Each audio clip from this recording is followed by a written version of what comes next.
Good evening everyone. आज हम लोग जयशंकर प्रसाद के जीवन परिचय के बारे में पढ़ेंगे।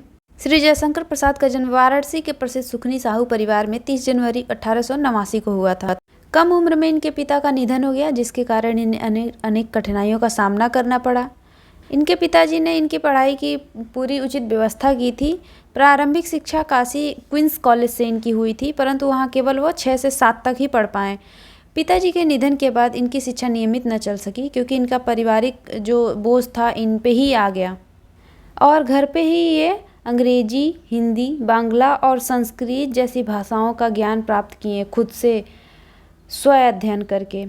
इनके जो प्रसाद जी के प्रारंभिक शिक्षक थे मोहिनी लाल गुप्त थे।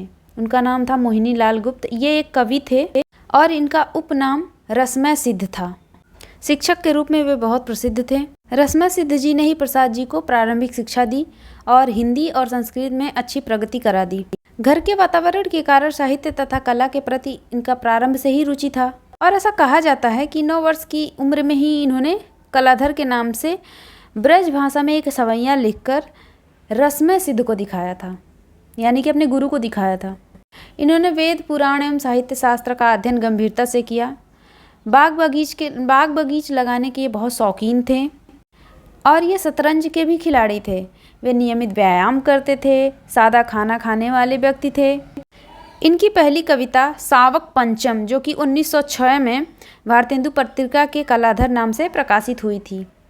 जयशंकर प्रसाद नियमित रूप से गीता पाठ करते थे, परंतु वे संस्कृत में केवल गीता पढ़ना ही नहीं बल्कि अपने जीवन में उसको उतारना भी चाहते थे, यानी कि गीता के पाठ को जीवन में उतारना भी चाहते थे। प्रसाद जी का पहला विवाह जो हुआ था 1909 में विंध्यवासिनी देवी के साथ हुआ था। विंध्यवासिनी देवी को क्षय रोग था, जिसके वजह से 1916 में इनका निधन हो गया। सन 1917 में सरस्वती देवी के साथ इनका दूसरा विवाह हुआ।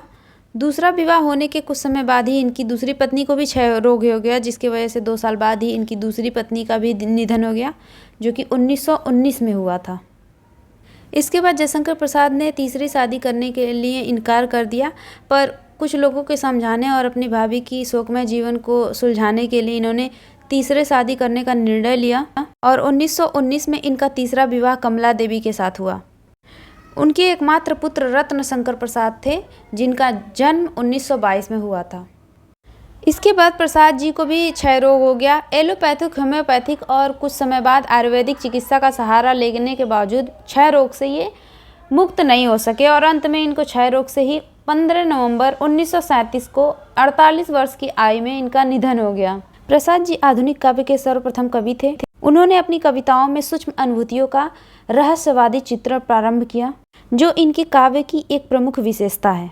इनकी इस नवीन प्रयोग ने काव्य जगत में एक क्रांति उत्पन्न कर दी और छायावादी युग का सूत्रपात किया।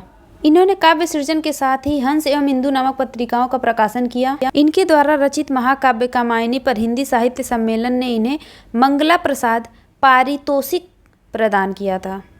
प्रसाद जी ने अनेक कहानियां भी लिखी, जिसमें भारत के अतीत का गौरव साकार हो उठता है और इन्होंने हिंदी जगत के क्षेत्र में अनेक नाम कमाया।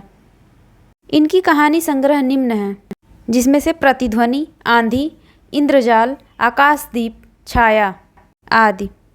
प्रसाद जी की भाषा पूर्णतः साहित्य परमार्जित एवं परिष्कृत है। इन्होंने ब्रज भाषा एवं खड़ी बोली दोनों का प्रयोग किया है। अपने सूक्ष्म भावों को व्यक्त करने के लिए प्रसाद जी ने लक्षणा एवं व्यंजना का आश्रय लिया है। प्रसाद जी की शैली काव्यात्मक चमत्कार से परिपूर्ण है। आज हिंदी के छायावादी कवियों में जयशंकर प्रसाद का प्रमुख नाम है। वे साहित्य जगत के आधार स्तंभ हैं। ये वीडियो आपको कैसा लगा कमेंट करके ज़रूर बताइए। दोस्तों में शेयर करिए। चैनल पर नए हैं तो सब्सक्राइब जरूर करें। वीडियो को लाइक करें। Thank you.